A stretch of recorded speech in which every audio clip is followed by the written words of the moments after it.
Supreme কোর্টের রায় তার মন স্নিগ্ধ তৃপ্ত হয়েছে।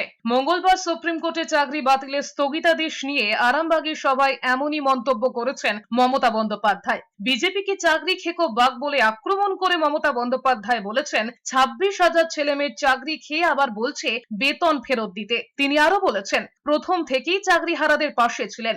মঙ্গলবার দুর্গাপুরে মিছিল করলেও মনটা পড়েছিল সুপ্রিম কোর্টে। তিনি বলেছেন সুপ্রিম কোর্টের রায় তার আত্মার শান্তি পেয়েছে। বিজেপিকে আক্রমণ করে বলেছেন যারা মানুষের গ্রাস কেড়ে নেয় তারা মানুষ নয়, দানব। যখন রায়টা শুনলাম না, আমার মনটা স্নিগ্ধ হয়ে গেল, আমার মনটা তৃপ্ত হয়ে গেল, আমার আত্মার শান্তি পেয়ে গেল এবং আমি বললাম সত্যের জয় হবে। এইভাবে মানুষের মুখের গ্রাস যারা কেড়ে নেয় তারা দানব ছাড়া আর কিছু হতে পারে না।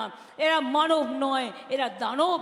জবাবে শুভেন্দু অধিকারী বলেছেন অযোগ্যদের বাঁচানোর জন্য মন্ত্রিসভার বৈঠকে যারা ছিলেন তাদের জেলে যাওয়া শুধু সময়ের অপেক্ষা।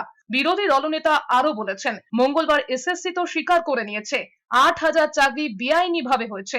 2022-এর 5ই মে মমতা বন্দ্যোপাধ্যায়ের নেতৃত্বে অতিরিক্ত শূন্যপদ তৈরি হয়েছিল। শুভেন্দু অধিকারী বলেছেন ওই দিন যারা বৈঠকে ছিলেন তাদের জেলে যাওয়ার সময়ের অপেক্ষা। তিনি আরো বলেছেন মঙ্গলবার তো সুপ্রিম কোর্ট অন্তর্বর্তী স্থগিতাদেশ দিয়েছে। সুপ্রিম কোর্টে এসএসসি তো মেনেই নিয়েছে 8,000 চাকরি বেআইনি হয়েছে। খোঁচা দিয়ে বলেছেন কটা দিন সময় দিয়েছে সুপ্রিম কোর্ট।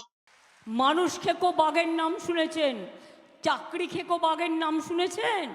এরা হচ্ছে চাকরি খেকো বাঘ। 26,000 ছেলে মেয়ে চাকরি খেয়ে নিল। আমাদের চাকরি খাওয়া নেওয়ার সঙ্গে কোনো বিষয় নয়।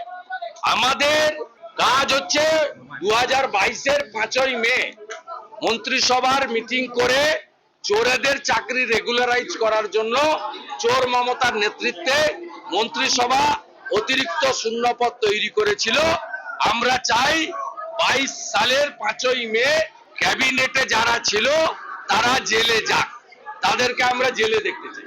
সেটা হবে। মাপলার গেছে জেলে, এবারে হাওয়াই চটি যাবে জেলে। কটা দিন সময় পেল, একটু এসি ঘরে থাকুক আর হেলিকপ্টার করে ঘুরুক।